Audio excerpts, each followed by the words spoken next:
Jika pengetahuan seseorang sampai ke Tuhan, sampailah ia kepada Tuhan. Jika pengetahuan seseorang hanya sampai ke zat, maka ia hanya sampai kepada zat saja. Jika pengetahuan seseorang hanya sampai ke nur dan cahaya-cahaya saja, maka ia hanya sampai kepada nur dan cahaya-cahaya aja. Awalu wa khalaqallahu nuri nabiyyika ya Jabir, wa khalaqa minhul asya wa anta tilkal asya.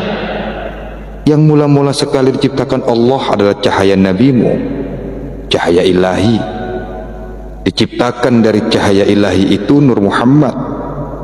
Mengenai Nur Muhammad ini Allah berfirman, lau laka lama khalaqtu aflaka.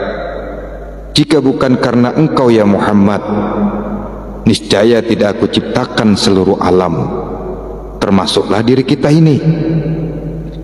Jadi jelaslah, kejadian Nur Muhammad itu dari cahaya Allah. Dari Nur Muhammad terciptalah sekalian alam. Cahaya Tuhan itulah yang bernama Allah. Matahari tetap matahari, cahaya tetap cahaya. Cahaya itu bernama matahari, bukan matahari bernama matahari. Tuhan tetap Tuhan, Allah tetap Allah. Allah itu nama bagi zat, ismu zat. Tuhan tidak bernama. Yang tidak bernama itulah yang menciptakan segala-galanya. Cahaya Allah itu zat mutlak, zat yang tidak bersifat. Sebelum ada sifat, tentu hanya zat yang ada. Sebelum ada zat, tentulah hanya penuh kosong. Kosong sekosong-kosongnya, tidak ada sesuatu. Tuhan itu tertinggi dari segala yang tinggi. Tuhan itu terlebih maha suci dari segala yang maha suci. Itulah sebabnya Tuhan disebut Qadim, yang terlebih azali. Al-Quran selalu menciptakannya, tetapi banyak orang yang tidak paham dengan apa yang dibicarakan. Bagaimana memasang makrifat kalau tidak tahu? Semua ada di dalam kitab, tetapi tidak dijelaskan. Kitab ini hidup di dalam nyawa, karena di sekitar kita ini ada zat asam. Kalau orang itu tidak tahu dirinya hidup di dalam nyawa, nyawa apa yang dipakainya hidup? Hendaklah kemauan Allah yang kita ikuti, jangan kemauan kita sendiri. Hak kita hanya diam. Cobalah, kita sudah tahu Tuhan itu zatnya zat, tidak bisa ditafsirkan yang disebut Tuhan itu.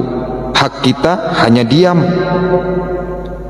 Banyak orang napasnya disiksa oleh dirinya sendiri, dimasukkan ke sana ke sini. Apa jadinya nanti? Sudah tahu Tuhan itu tidak bisa diumpamakan, tidak bisa dibandingkan. Cobalah diam.